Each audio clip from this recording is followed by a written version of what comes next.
This is Kip Merker here from Noble 9, and I am with the NearForm team. I'm talking to their CEO, Kian Omadine, and product designer, Kevin Devine. Welcome to the show, guys. Again. Thanks for having us, Kit. You built a contact tracing app for COVID-19. Can you tell us about it? We got a call middle of March from some people in the Irish government. I think it was a Saturday afternoon, and we started with, can you help us with something? We stood up a team on a Sunday night and started working on a national contact tracing app for the Irish government. 3 months later, we launched the app, and it went viral. I think we're at the highest level of registrations of any country in the world. I've seen a lot of governments struggling with technology generally and with contact tracing specifically. How are you able to build it so quickly? Typically in NearForm, we were great at putting teams together quickly, and this was speeded up a lot more. I got a call on the Sunday, and it was, can you kind of put together a prototype for the Monday morning to show the HSE, which is the Irish Health Service. And so me and another designer, we just jumped straight in. And we worked through the night on the first night and got something to show them. And in the meantime, a development team was set up who our tech lead asked, could we have something by the end of the week? And they answered, we'll have it by Wednesday. So that was the kind of attitude that got behind the project. Everyone just jumped straight in. I was working on designs, feeding developers. Development were working on the Bluetooth aspect, the front end aspect, and the back end. And we were able to show them proof of capability early, and the Irish government were really confident that we could deliver the project for them. See kind of light bulbs go off, working with folks in government, and they find it hard to understand how something like this can be built and rolled out and launched in like a month or 2 months. It's kind of alien to most governments. I mean, they're used to working with big SIs, with way too many people kind of on projects, and the timeliness aspect goes out the window, and it's all about speed now. It's all about solving this problem quickly. How does it work? What are the goals for the app? What do you think the impact will be if the app's successful? The goal of the app is to augment the contact tracing effort in Ireland. It's a lot of man hours. It's a very manual process. If someone tests positive for COVID, it's retracing steps, retracing contacts, manually ringing them up. So the app is to speed up that process. It's not to replace it. The idea is to hopefully get it on as many devices as possible in the population. The other aspect of the app itself is that it provides the person who installs the app with a picture of infection levels on a national basis, on a local basis. They can see, how much take up there is of the app on a national basis as well. It also has like a symptom tracker, so you're encouraged to open the app once a day. I'm feeling well, I'm not feeling well. If you're not feeling well, then if you go down, particular paths of questioning, it may recommend that you self-isolate. So I think it's kind of like almost, having like if you're on a diet and you keep track of what you're eating, eat less by default. And I think the kind of information on what's happening nationally, and then this whole area of self-check-in and all that good stuff, I think it's going to help people to be more mindful of what's going on, and hopefully more conscious, about trying to protect others, and also keep, to think about what's going on a bit more. So can we actually see a little bit of the app, Kevin? Do you have anything handy? You can maybe show us a few examples of the design. So this is the app itself. There's a bit of onboarding, what the app is about, just explicit about the data up front. So the data protection information notice is, we worked very hard on that to get it right, and it's constantly available for you, and you can consent as you move through. And then there's the bit about the technology and the exposure notification service, so you can enable that. And that's based on the technology that Google and Apple collaborated on, correct? It is, yes, yeah. So this is an Apple device here. You can put your number in. I'll just skip that step for now, but that's if you were to get notified, they can ping you on the number. So this is the landing page. It's a simple app, really. It took a while to get there, but it is quite simple. It's just providing daily stats. It's we're 32 or 26 counties, so we're providing information on the breakdown of cases in those counties. So obviously Dublin is the majority of the population, and that kind of stands out there. And yeah, it's simple in terms of the stats. We've daily confirmed cases. And we also have what's called a COVID check-in, and it's just for a daily kind of state of the nation. So you can go through that and give a bit of information. Fair not to say, you can skip all these if you want. So you're giving as much, it's up to the user how much information they want to give.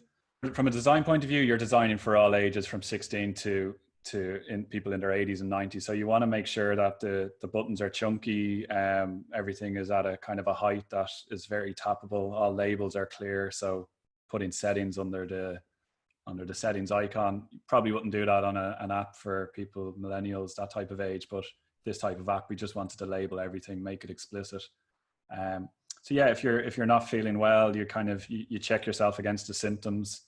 You may have a cough, you may have one of the 4 or 5 symptoms, and then there's advice for what the next steps you should take. So if you should get in touch with a GP, or if you should follow up with someone, and then that history will build over time, and you can check your history.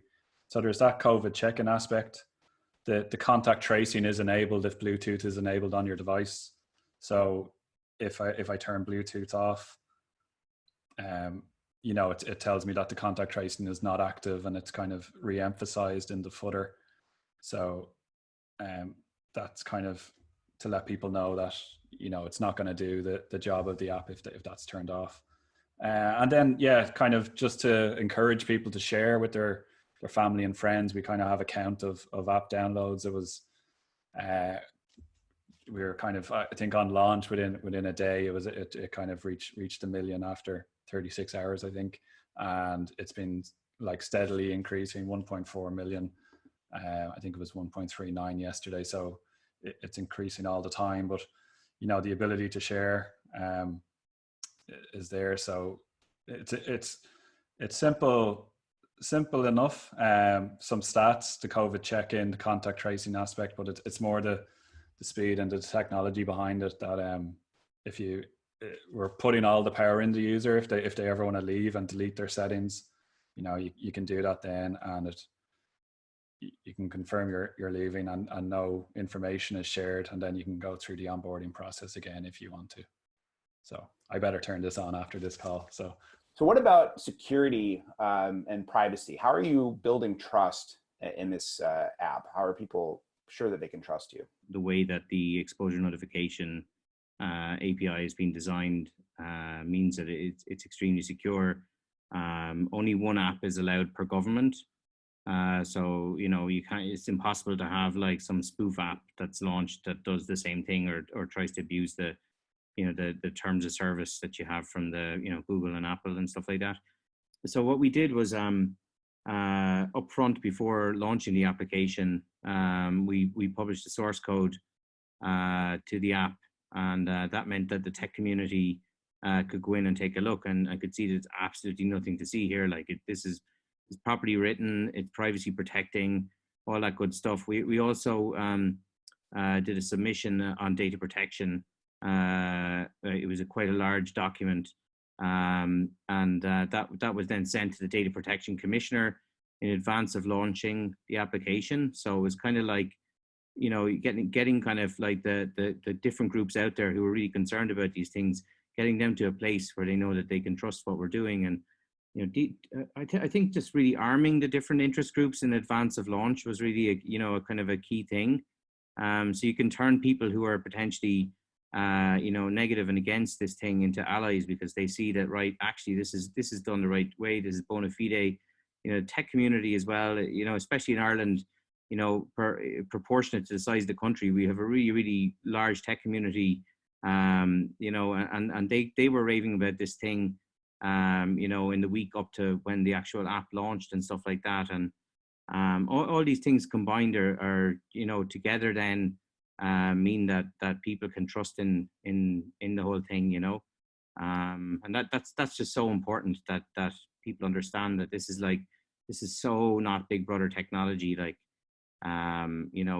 everything is anonymized, everything is opt-in, and really like putting the application on your phone. Really what you're doing is you're helping to protect all the people around you and potentially protect yourself as well. We also did like accelerated behavioral studies. So normally behavioral studies would take could take 6 months. We did behavioral studies in 2 weeks. So even looking at the language inside the application, do you report on the P0 rates? Do you report on number of deaths? Do you report on things like that? And what people feel more comfortable with? All these areas are really, really important. And even down to language about protecting yourself or protecting others and all that good stuff. So there's an awful lot of consideration and care gone in pre-launch. It wasn't just software, it was actually really about engaging all the parts of the community before launching. Where's that source code published? Where can people find it if they're curious? The website is covidtracker.ie, and it has like the app page, it has the privacy policy, it has, if you dig into the privacy area, there's a GitHub repo, and it has like results from the data protection disclosures, the feedback, the commission, all that good stuff. It's all there. Anyone that wants to drill in, really, all the answers, 99% of the answers are there, and we're there in advance of launch. We actually work with the Irish government to contribute the project into the Linux Foundation. So Linux Foundation have a new thing called Linux Foundation Public Health. So we've taken the source code and we've put it into Linux Foundation Public Health under a project called COVID Green.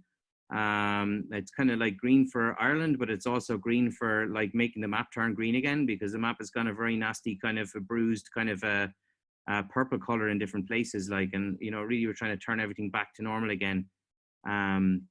So we're now going to build a community around the technology all over the world, and our objective is to get this into production and get this problem solved as quickly as possible. So Cian, is this app going to be used directly anywhere else, or is it really just for Ireland? No, this is going to be used everywhere. That's the cool thing about it. So we've already started rollout with some major states in North America. We also have worked and built the system for the north of Ireland, but like we figured out the interoperability side of things. So a person with an app on one side of the land border in Ireland can go down across the other part of Ireland, and if there are contact events, the keys will come back over as needed from country to country. So really what we want to do is enable this interoperability thing to work as quickly as possible, because that's another major issue is people are going to need to start moving around again. Hopefully localized shutdown rather than have to nationally shut down things, and ultimately then should enable people to start traveling and get back to work, albeit they're going to need to be a bit more conscious about social distancing and wearing masks and all that kind of stuff, but hopefully it's going to be a key part in enabling some level of normality to come back again. You're doing great work, and it's really exciting to see it being adopted. So thank you very much. Lovely talking to you. Thanks for having us, Kit. And to everybody out there, this is Kit Merker from Noble Mind signing off.